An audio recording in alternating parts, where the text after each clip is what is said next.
Bom, continuando aqui no livro, né, Perturbações Espirituais, do Manuel Filomeno de Miranda, nós paramos na semana passada, naquele momento em que o dirigente da casa faz a sua reflexão mais profunda e compreende de fato todas as consequências das suas ações e começa a aceitar essas consequências e a corrigir, dentro do possível, as coisas que foram se desencadeando pela sua conduta em desarmonia. E ele tinha conversado já com a família, com a esposa, com os filhos, e agora ele ia se encontrar com a moça, né, a jovem do centro, com que ele tinha se envolvido, para resolver a situação deles. E a gente vai continuar daí. Então, qualquer um que queira falar alguma coisa, a interrompe, porque abrindo o texto eu não consigo ver se levantar a mão.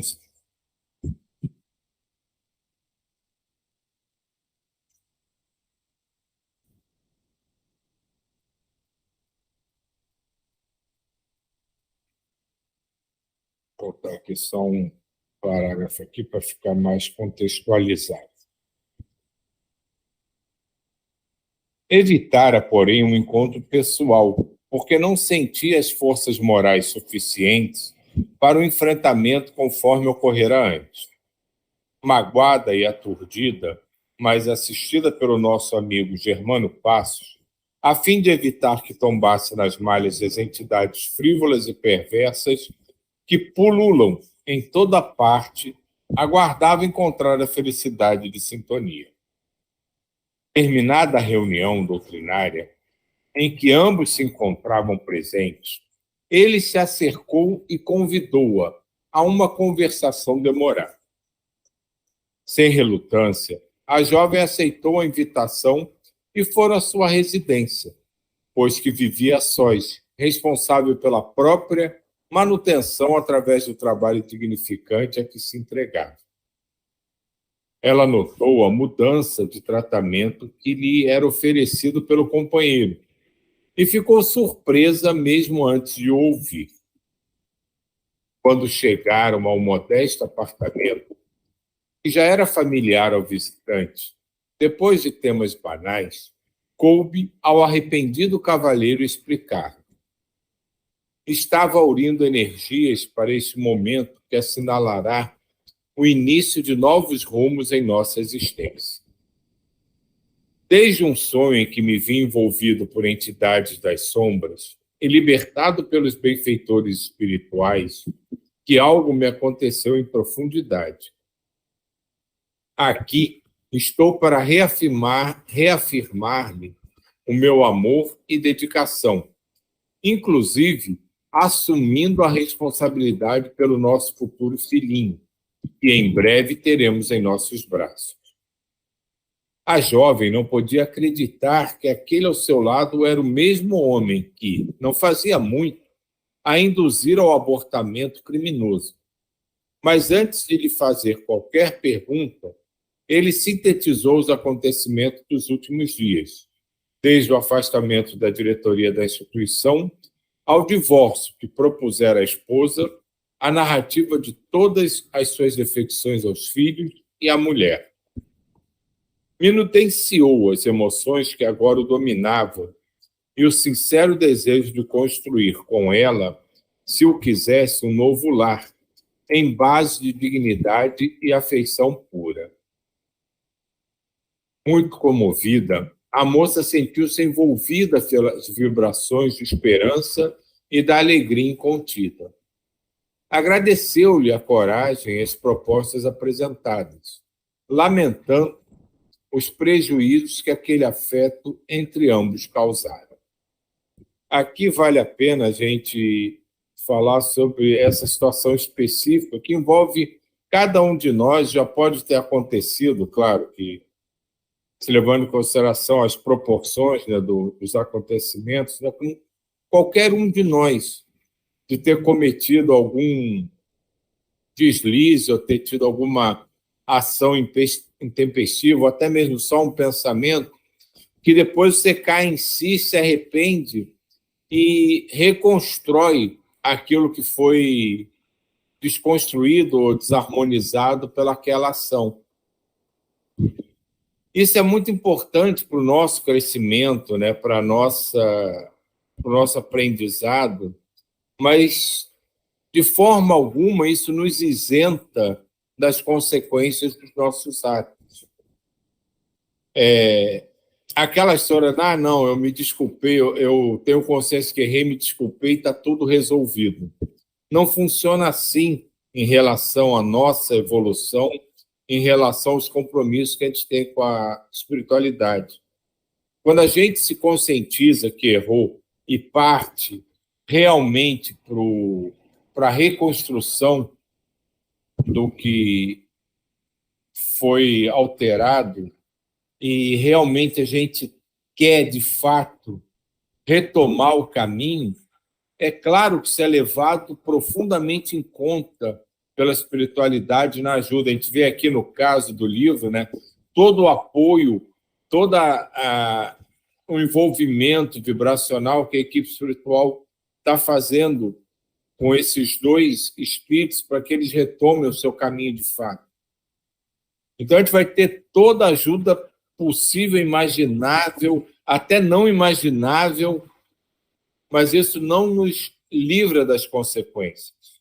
Mesmo assim, a gente tem que estar consciente que alguma consequência daquilo terá. No caso aqui do nosso irmão do livro, ele teve que se expor diante da casa, ele teve que se expor diante da família, ele teve que abandonar situações que lhe eram confortáveis. Então, não precisa ser uma coisa medonha que vai acontecer, mas as consequências que advirão de qualquer ato, mesmo que a gente se arrependa profundamente e conserte tudo, elas vêm e nós temos que ter a consciência e a humildade de aceitá-las, sabendo por que daquilo está acontecendo e de tudo que acontece. Tem, quando a gente fala com o coração, com o sentimento verdadeiro, tem um apoio maravilhoso da espiritualidade, sempre e sempre.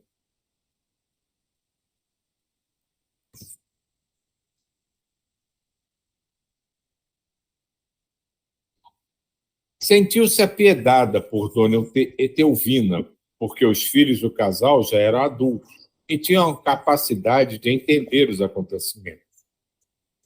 Antevendo-se, amparada e sentindo a presença dos espíritos amigos que ali nos encontravam, pediu-lhe que fosse feito um estudo do Evangelho de Jesus, a fim de coroar com bênção as emoções do momento. Tomando o exemplar do Evangelho segundo o Espiritismo de Allan Kardec, na pequena sala, arrumaram a mesinha do centro, colocaram uma jarra com água e, com toda a simplicidade da vida cristã, oraram juntos e abriram o livro da verdade, detendo-se na página Obediência e Resignação, que, portadora de diretrizes sábias para a construção da felicidade relativa a que se tem direito na Terra, renovaram o ânimo, equiparam-se da fé que transporta montanhas e da coragem para os inevitáveis enfrentamentos e cobranças a que seriam submetidos. E aqui é exatamente o que eu falei. A sociedade, muitas vezes, ela é cruel com a gente. E, diante dos nossos deslizes, mesmo que a gente se arrependa e conserte, a sociedade, muitas vezes, fica em cima e cobra, né, os nossos deslizes. E essa é a consequência que eles vão enfrentar. ter que se expor à sociedade ao redor deles, de serem pessoas que não são perfeitas, como até o Jair estava falando antes, um dirigente de uma casa, que normalmente é tido pela maioria dos frequentadores como um ser acima de qualquer suspeita, também está sujeito a ser envolvido por energias desequilibrantes, desarmonizantes, e pode, vez por outra, se não conseguir manter a vigilância e a força, escorregar e cair.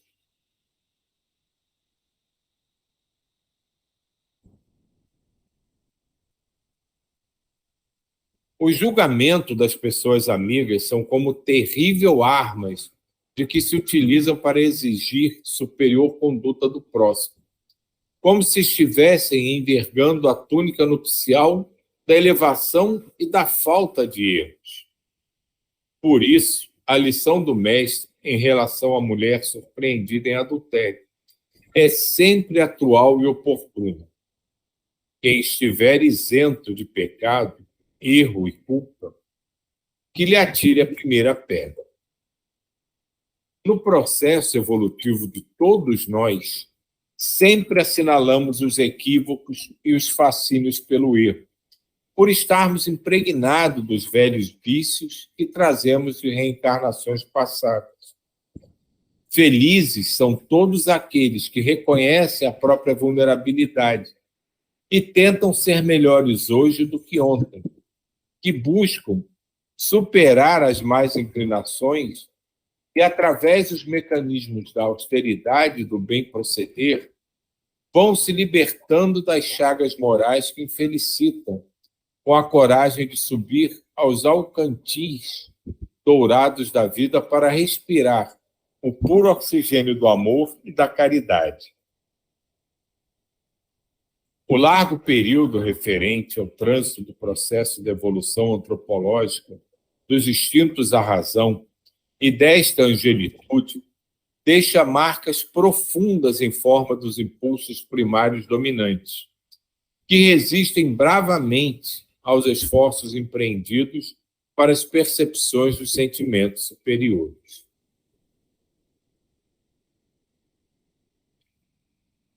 Os chamados santos do deserto, do cristianismo primitivo, procuravam fugir do mundo, silenciar as vozes clamorosas das paixões internas, para que na meditação, na frugalidade da alimentação, vencesse as tentações da carne que siliciavam com inclemência para exigir-lhe submissão.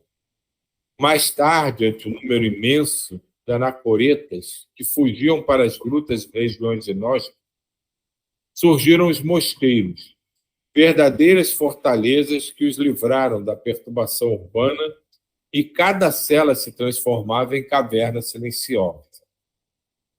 Ignoravam, em sua ingenuidade, que o corpo reflete os impulsos, anseios e hábitos do espírito que o habita, devendo ser trabalhados com amor e compaixão, embora com perseverança e austeridade. Ao invés de odiar-se o corpo, amá-lo e preservá-lo, mantendo as resistências morais que procedem da alma, a fim de criar os novos atos que se esculpirão no hábito do ser e que propiciarão a existência moralmente saudável.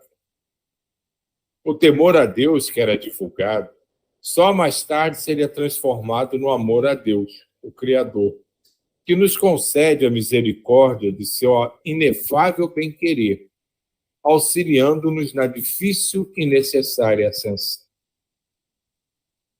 Aqui ele fala num ponto que eu já vi ser discutido muitas vezes no meio espírita e em outros meios, desses eremitas, né, dessas pessoas que se isolam do mundo para vencer suas inferioridades.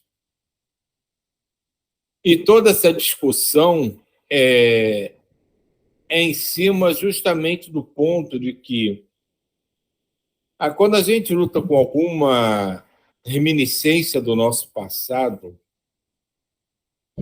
nós não podemos fugir delas. Nós precisamos enfrentá-las e vencê-las. E a discussão nesse ponto, né, sempre foi se, ao se isolar, tu realmente estava vencendo essas reminiscências do seu passado.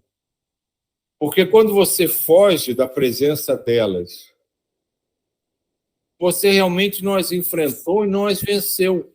E você simplesmente não cede àquelas, digamos, tentações, porque você se cerca do ambiente onde elas não têm possibilidade de estar presente nos seus pensamentos.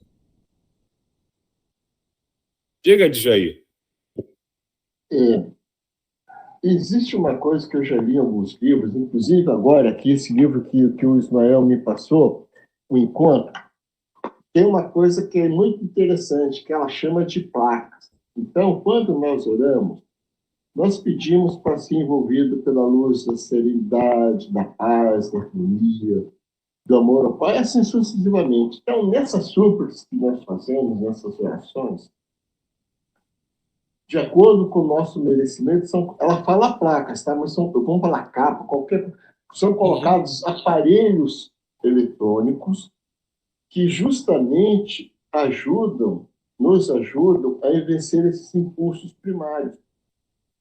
Então, o que acontece? Não que ele não tenha, mas ele não vai vir com a força devida que teria que vir. Então, quer dizer, com isso aí, o plano espiritual nos ajuda a não nos isolarmos da sociedade. Ajuda, sim, a gente conviver com aquele problema que a gente tem, aquele defeito, por exemplo, de egoísmo. Então, essa placa, ela chama placa, mas eu vou falar uma capa, qualquer coisa que você queira imaginar. Ela reduz esse impulso do egoísmo, não que você não deixe de ter. Então, ele vai sendo diluído homeopaticamente, vamos falar assim, entendeu? Não é aquela coisa que fica aflorada e que você vai tentar dominar, você não vai conseguir dominar. Então, como você não vai conseguir dominar, você faz as orações, faz meditação, vai fazendo, rezando, até que eles vão atender teu pedido, coloca essa capa em você e aí você começa o seu trabalho de autoaperfeiçoamento, entendeu? Isso aí, eu já li em vários livros sobre isso, que é interessante, inclusive esse livro que o Ismael me passou, O Encontro, ela era justamente o que ela era um espírito que desencarnou, estava lá no plano espiritual, numa região muito próxima do umbral, ela não tinha evolução, então ela, para vir para a Terra, para não sofrer a influência dos espíritos negativos, porque ela não é um espírito evoluído, ela ia cair em tentação. A hora que ela não fraquejasse, colocaram essas placas nela para protegê-la. Entendeu? E assim então acontece com a gente. É só isso que eu queria falar. Funciona assim mesmo. Que isso é mais ou menos a história do se conciliar com o inimigo, né? Desculpa. Muita gente acha que tem aquele pessoa que brigou não sei o que resolve o problema se afastando dele e pronto. Não funciona assim. Então, a gente pode extrapolar, né? Qualquer tipo de inferioridade que a gente esteja ligado a gente, se isolar e fugir dela, não funciona de fato. A gente fica momentaneamente afastado daquilo e não sofre ação. Mas é a mesma situação dos nossos inimigos. A recomendação é o quê? Reconcilia-te com o teu inimigo enquanto está na jornada.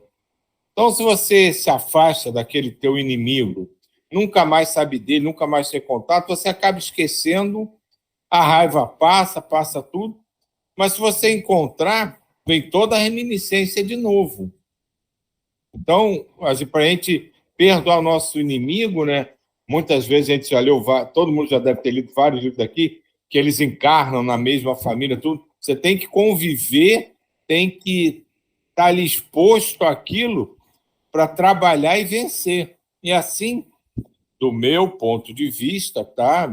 Aí a minha questão pessoal, eu não condeno nem exalto essas práticas de isolamento. Eu só estou falando sobre o meu ponto de vista, elas têm uma ação benéfica temporária, mas não resolutiva. Porque, como no caso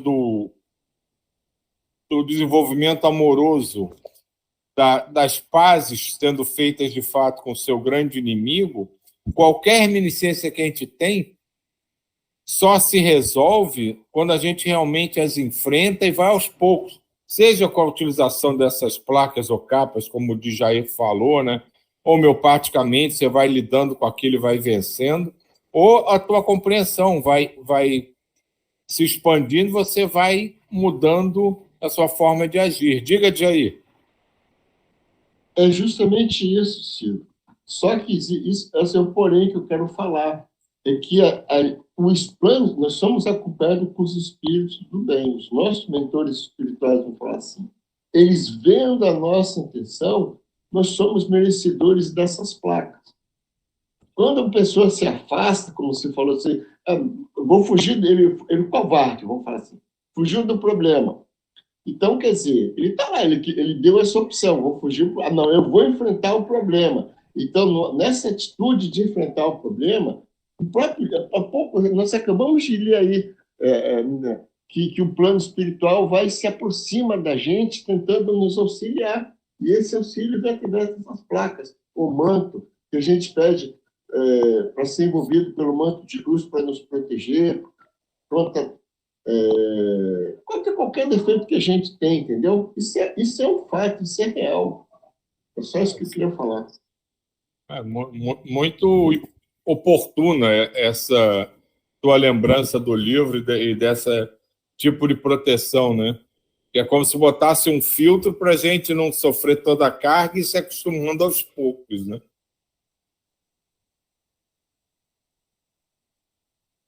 Santo Antão, São Paulo de Tebas, São Jerônimo e especialmente São Francisco de Assis perceberam essa realidade e alternaram a severidade com a matéria que era usual no seu tempo de vida, com as sutilezas da ternura, da benevolência, da caridade, que é o amor na sua mais elevada expressão. Ao Espiritismo coube a tarefa incomparável de inscrever a caridade como a única forma de conseguir-se a autoiluminação, de viver-se a existência plena em qualquer injunção da caminhada evolutiva. Saímos da residência de Iracema com entusiasmo, pois que o primeiro tentame do nosso labor estava se coroando de bênçãos.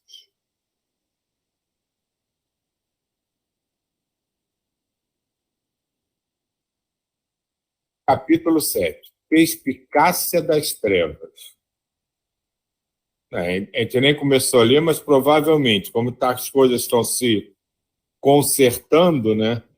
Aquilo que o Jair até falou no início, né?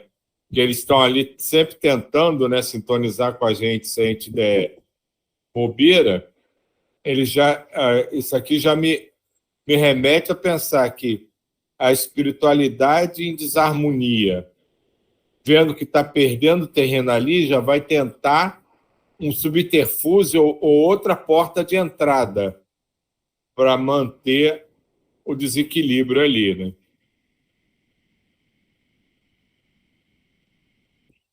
Nas áreas infelizes da espiritualidade inferior, em que habitavam as entidades afeiçoadas ao mal, os chefetes dominadores perceberam a mudança que ora se apresentava na instituição e, por extensão, em outras sociedades espíritas. Era o despertar, um renascimento sob o comando superior dos emissários de Jesus, a fim de alterar-lhes as ocorrências lamentáveis que se vinham desdobrando generalizadamente. Aquele período fazia recordar os dias turbulentos em que Santa Teresa de Ávila, saindo do convento da Encarnação, sob a inspiração do Mestre, programou a grande reforma, que seriam as Carmelitas Descalças, libertando os monastérios da frivolidade e da hediondez que neles predominava. As religiosas, muitas das quais procedentes de famílias ricas, nobres e distintas, mantinham um comportamento profano, vulgar, sem mudança interior exigível para o serviço de Jesus. Eram preservados os vícios da sociedade sob disfarces de honradez. No entanto, no parlatório, a maledicência e a vida comum faziam parte da existência monacal, na qual servidoras humildes trabalhavam para as damas ricas que se permitiam condutas reprocháveis e nada lhes era proibido, em razão das doações feitas pelas suas famílias, inclusive as suas heranças pessoais.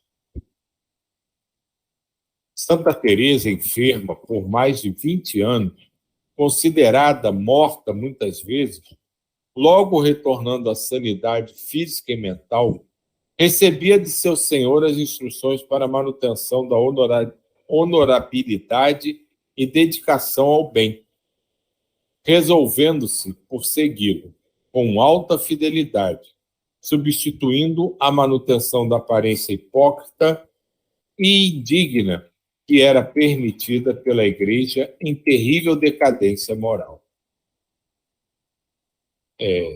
Vamos parar por aqui. Depois a gente continua essa nova visão. Até a gente mal começou, né? Voltar para o início, né? Do capítulo, que a gente já emenda na ideia mesmo.